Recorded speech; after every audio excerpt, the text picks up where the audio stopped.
Cool. I want to talk about Max Verstappen and why I actually like him. I'm not a fan of his, but why I got a bit of respect for him. Not even a bit. I got respect for him and I like him somewhat. Yeah? This is why. Now, generally, whether or not someone's good or bad, if you grow up watching them, you have some sort of investment in them. Yeah? I'll say that again. Whether or not someone is good or bad, we're not talking like committing crime and stuff like that. We're talking about having an attitude problem, arrogant, or if they're a good person, modest, selfless, wherever it may be. If you grow up watching someone, generally you're going to have some sort of investment in them, right? He joined the sport when he was 17 years old. He was a boy, youngest driver to ever get into Formula One. And when he joined, yes, he was worse than he is now. Like people can't even see the transition or how he's grown.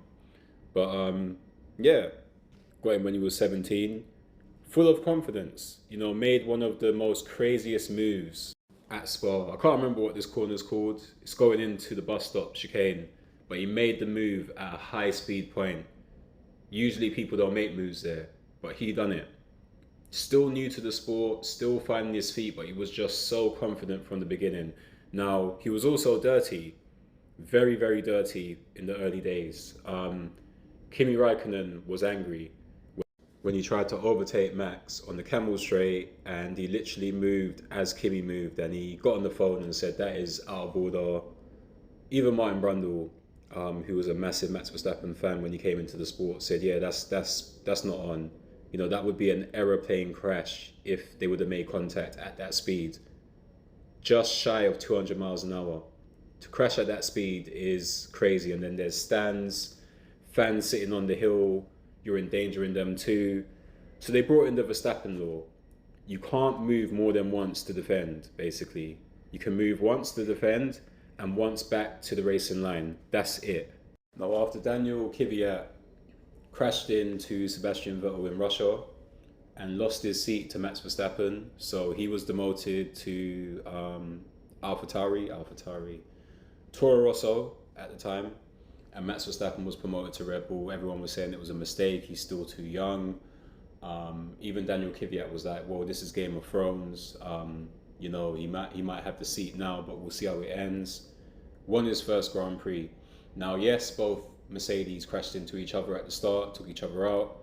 Max Verstappen then inherited the lead that way, but he kept his head. He was still young, do you know what I mean? Kept his head. Kimi Raikkonen was chasing him down, did not make any mistakes, and won the Grand Prix. His very first Grand Prix for Red Bull. Looking back, that was pretty impressive, I'm not gonna lie. But the major one for me is when he became a father. That is the major one for me. The thing with people when they support someone, usually it's because they find common ground, right? Or they have some sort of similarities or something. This is common ground for me. There's nothing more important in this world than our kids, yeah? The feeling that you get or have when you see your child for the first time, you just feel like you'll do anything to protect them, anything to support them, to provide for them. Immediately you feel that, yeah? And I'll never forget when Rachel Brooks interviewed Max, and she was like, how do you do it? Like, he was just in a maternity ward, like greeting your child, your daughter, and now you're back here and you got pole. Like, how do you switch off? He was like, listen, nothing gets to me. He said, I'm an emotionless person. I don't really show emotion, but my daughter, that's another story entirely. This girl had been born within 24 hours. I don't even think she was a day old yet, but immediately he's saying that. I don't show emotion, this is how I am, but my daughter, that's another story. And that's the same way I feel, the same way I felt as well. So I found common ground with him over that, which is a good place to be, to find common ground with people that you might not necessarily listen to or like, but then you hear something like that. This is why I always say it's important to show a bit of personality in Formula One, because you may not like someone, then they say, oh yeah, I'm listening to this song right now, or I'm reading this book, or I'm watching this movie. all of a sudden you're like, oh wow, I'm reading that book, I'm watching that movie, oh they like that anime too. Common ground. Next thing you know, your whole perception of them changes. Now, another thing I like about him is he's just no nonsense. Like, you might not like that. You might think it's arrogant, it's pompous, wherever it may be. But I like that. I'm kind of the same. People probably know that by now. So yeah, I don't take any nonsense. I stick up for myself. I will defend myself, and I don't really care what people think about me. Same as this guy. you know. So I found more things, more common ground through that. But even more than that, some people like this, some people don't. He's just here to race. That's all he's here to do. He's not here to push any agenda. He's not here to promote anything to you, get political with you, tell you to do this, tell you to do that. Some people like that, like I said. Some people think, yeah, when you have a voice, you should use it. Some people don't want to hear that. Some people just want to watch Formula One racing. They don't want to be told to, they don't want it to be politicized, Formula One. And he doesn't do that. So I think that's a good thing. Honestly, I think it's a good thing. Now, some people will disagree with me. Like I said, they'll say, no, we should be telling people to do this, do that, X, Y, Z. But where do you draw the line? Do you know what I mean? Like, where do you draw the line? Like, how many causes should we be fighting for? How many causes should we promote? Should we just promote everything all the time? And who's to say which cause is greater than the other? One of the biggest lies told about Max is that he's racist or something like that. That he only raced Lewis Hamilton that way in 2021 because it's Lewis. You saw what he done to Lando last year. That put everything into context for me, that the guy will race anyone he's fighting for a championship this way. Yeah?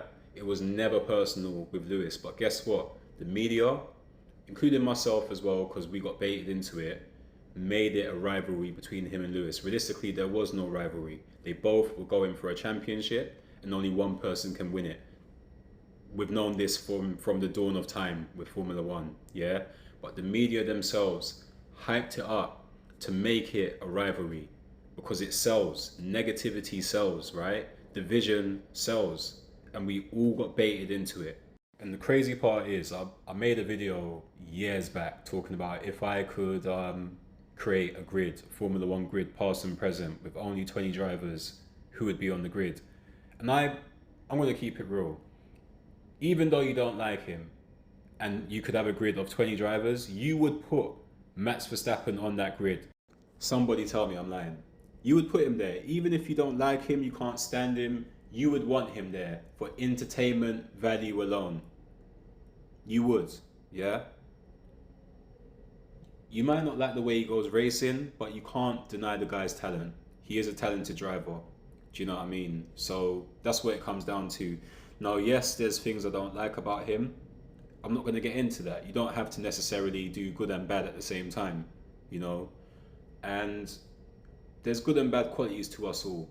Even myself, like I have made content over the years that some people have said has been brilliant. Shines a light on things that people won't. Tries to expose certain things, X, Y, Z. But then I also make content when I'm angry that people think is beneath me, is childish, is so on and so forth. That is down to me being a Gemini and having two sides to me. A good side, I suppose, and a bad side where I just lose my head. Do you know what I mean? But that's me. Just like you may have qualities, good traits and bad traits too. None of us are perfect. There's only a few of us that pretend to be. And those people that pretend to be, they're not even worth it. They're not even worth it, honestly. Do you know what I mean? So, yeah. That's the reason why I respect him. Some of the reasons why I like him, like I said, doesn't mean that I will never call him out or never hold him accountable for when he does things wrong or says things wrong. It just means that I've kind of moved past the hatred and abuse that he was getting. It's just not necessary, in my view. It's not doing anything for anyone. It's not gonna It's not going to change events that happened. It's just making people feel better about themselves. It's a coping mechanism, ultimately. You can't, and I understand it, do you know what I mean? But you can't cope with seeing his success, seeing that he's a champion now, seeing that he's climbing up the list of the all-time greats.